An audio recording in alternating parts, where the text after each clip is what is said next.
Oh yeah, good old SpongeBob. Hey man, Oh hey man, what's up? I was thinking about getting into hockey. Really? The season's basically over. Yeah, but like for next year. Oh yeah, for sure, man. Welcome to the club. Thanks. But I was wondering if you could answer one question for me. Yeah, shoot, man. What's a Corsi? A Corsi is when you. Okay, well listen. Now, a Corsi is like when. Um.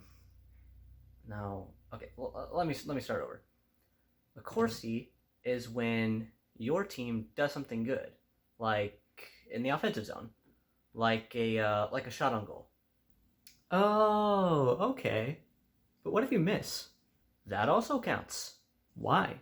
Because even though you missed, you're still generating an offensive scoring chance, which is good for the team. Okay. I think that makes sense. But what if you're gonna shoot it, or you do shoot it, and then it's gonna hit the net, but like it hits a guy or like a stick or something first? Oh yeah, that's called a blocked shot. That also counts as a Corsi, but not as a Fenwick. Oh, okay. So what's a Fenwick?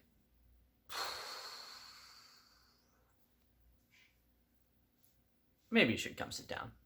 Are you new to hockey? Are you wondering why there's so many guys named Connor? Do you not know what offsides is? Do terms like Corsi 4 percentage freak you out?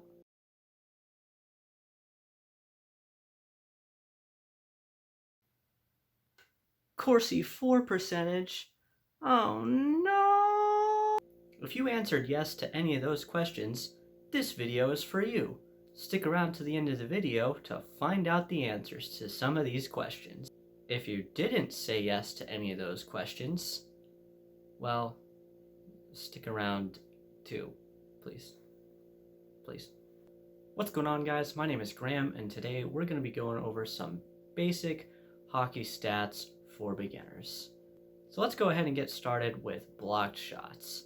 So whenever there's a player in the defensive zone and they get in front of a shooter and the shooter shoots the puck and it could hit their stick, it could hit them in the leg, in the chest, wherever. Heck, it could even hit them in the head. As long as the puck then does not go towards the goal, that is considered a blocked shot.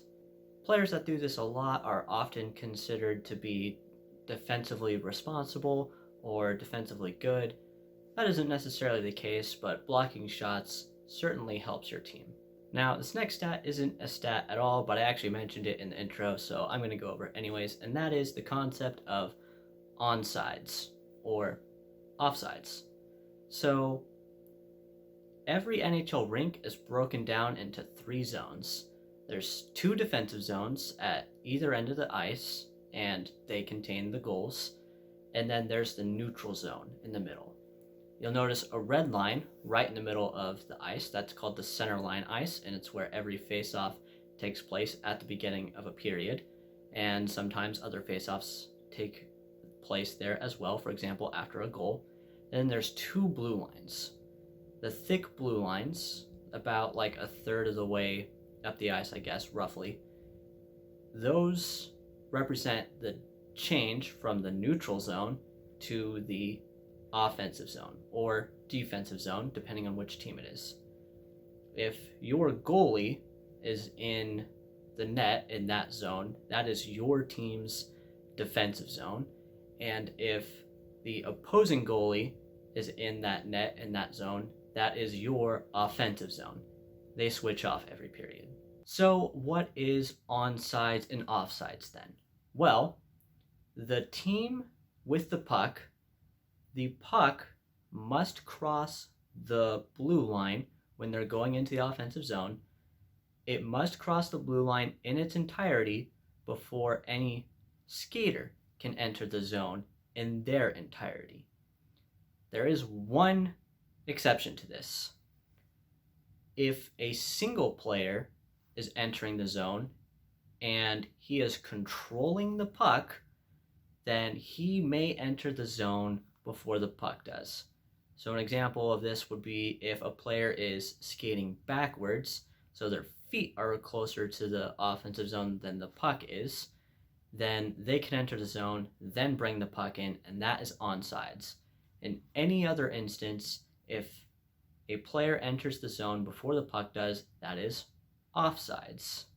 For example, let's say there are two players on the attacking team entering the offensive zone roughly at the same time. One of them is the puck carrier. He has the puck on his stick. The other player does not have the puck. Let's say that the player without the puck completely crosses the blue line before the puck does from the other player. That would be offsides. Now, if the player carrying the puck pushes the puck across the blue line before the other player crosses, that would be onside, and it doesn't matter where the actual player is. It only matters where the puck is. So, for example, the player carrying the puck, both his feet could be behind the blue line, but with his stick out in front of him, he can push the puck across the blue line, and then they're good. The other player is free to enter the zone at that point. Now, there's also a thing called delayed offsides, but that is a topic for another video. So if you want to see a video on delayed offsides, go ahead, leave a comment, request it. I'll say if this video gets 1 million likes, I'll do that video. Or I'll just do it anyways, we'll see. Okay. Here is another stat you might hear on TV very often, and that is plus minus.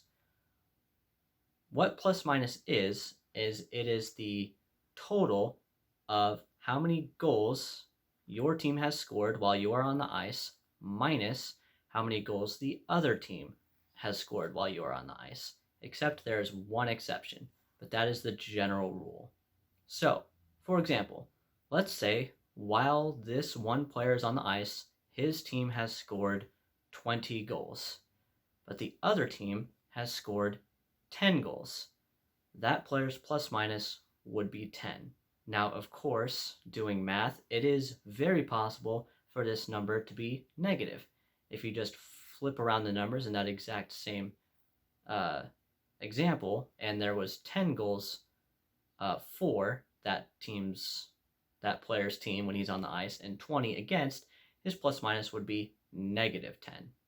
Plus minus is a tool that is very vaguely used to indicate whether a player is good or bad defensively, but there is a lot of debate about this stat, and generally speaking, it is true that players on bad teams will tend to have bad plus minuses, not necessarily because they're a bad player, they're bad defensively, just their team kind of sucks. Now, I did mention one exception to plus minus, and that is power play goals.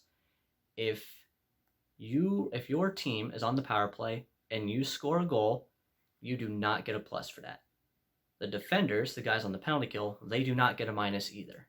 Power plays do not affect plus minus unless the team on the penalty kill scores. If the team that is shorthanded scores, then those guys get a plus, and the guys on the power play do get a minus. Finally, I want to end this video by talking about one advanced stat called Corsi. So, what a Corsi is well, there's three. What I should say is there are three things that are considered a Corsi.